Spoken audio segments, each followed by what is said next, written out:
Ya, selamat datang di channel Entah Berantah, di mana saya akan membahas apapun yang bisa dibahas. Kali ini kita akan membahas film The Architect tahun 2016, film dari Amerika yang disutradarai oleh Jonathan Parker. Dan beberapa pemeran penting dalam film ini ada Colin yang diperankan oleh Eric McCormack, ada Drew yang diperankan oleh Parker Posey, ada Miles Moss yang diperankan oleh James Franco, ada Conway yang diperankan oleh John Carroll Lynch.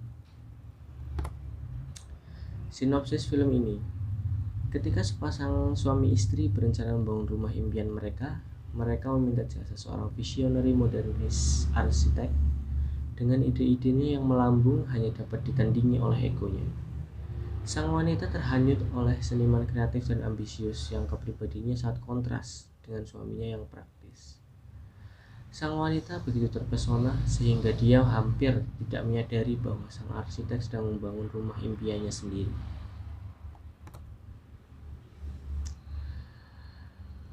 Lalu pembahasan. Film produksi 2016 dengan judul The Architect ini menceritakan mengenai karakter obsesif seorang arsitek bernama Miles Moss yang beraliran modernis dengan sangat apik. Namun harus diingat bahwa si Miles ini cuma arsitek KW yang hanya sok-sokan menjadi seorang arsitek berkelas dan meniru karya orang lain. Oke, mari kita lupakan sejenak urusan perkawian yang mengesalkan tersebut. Film ini menarik untuk ditonton karena tarik ulur ketegangan antara arsitek dengan klien yang membayar jasa kreativitasnya untuk mendesain rumah. Dalam hal ini si Miles berhasil merayu Drew supaya bersedia mengikuti selera kreativitasnya. Namun di saat yang sama, Miles juga harus bersitegang dengan Colin dan juga mandor yang akan mengerjakan rumah impian sang arsitek sesuai dengan desainnya. Serangkaian diskusi antara klien, sang arsitek, dan sang mandor merupakan nyawa utama dari film ini. Si Miles pernah berkata, "As an architect, I have the job transforming hope and dreams into wood, glass, steel, and concrete. But if dreams are not there, there's very little I can do." Ungkapan sombongnya tersebut dan rasa percaya diri berlebihan karena egonya yang benar-benar besar membuat Drew terbuai. Karena itu, mereka merasa cocok satu sama lain hingga akhirnya terjadi cinta kilat yang melenceng dari tata krama. Walaupun setelah itu Drew sadar jika itu salah dan Drew tidak ingin menyakiti suaminya, yaitu Colin. Sedangkan bagi Colin, ucapan kesombongan Miles dia anggap sebagai pelecehan. Ia beranggapan mestinya klienlah yang diutamakan karena membayar jasa, bukannya impian sang arsitek yang harus diterapkan.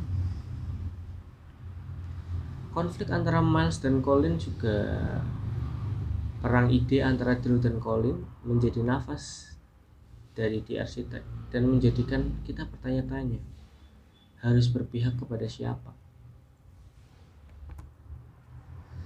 Di akhir film diperlihatkan kekonyolan Miles sebagai arsitek KW yang memperjelas posisi batin penonton memihak siapa. Profesionalitas Miles sebagai arsitek runtuh begitu diketahui desain miliknya hanya hasil kopas dari orang lain. Lalu batin kita langsung diposisikan untuk memihak Drew.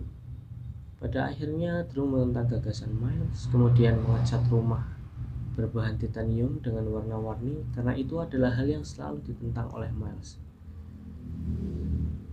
Egosentrisme berbalut kesombongan dan kekonyolan Miles Moss menghadapi pasangan Colin dan Drew inilah yang disajikan di The Architect. Kaitan dengan manajemen proyek. Berkaitan dengan pengendalian manajemen proyek dari perencanaan proyek di film tersebut sebenarnya sudah baik. Hanya saja ada perkiraan biaya terdapat masalah, yaitu kurang kecocokan antara klien dengan si arsitek.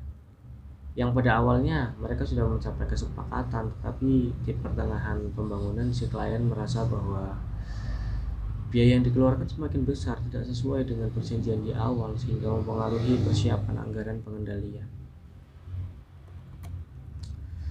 Oke, terima kasih. Saya akan menambahkan beberapa pendapat saya mengenai film ini.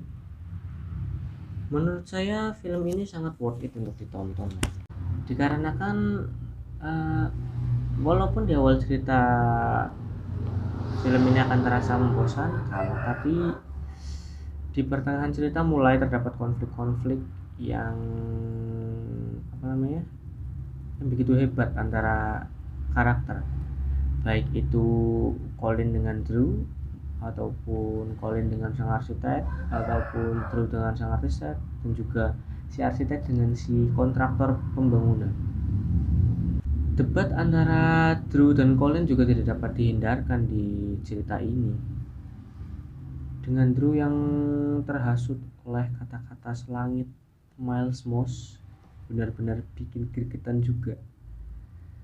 Drew selalu mendebat Colin seperti yang dilakukan oleh Miles, dan selalu menyebut Miles itu adalah orang yang jenius atau arsitek yang jenius, karena dia sudah terhasut oleh kata-kata si Miles atau si arsitek itu.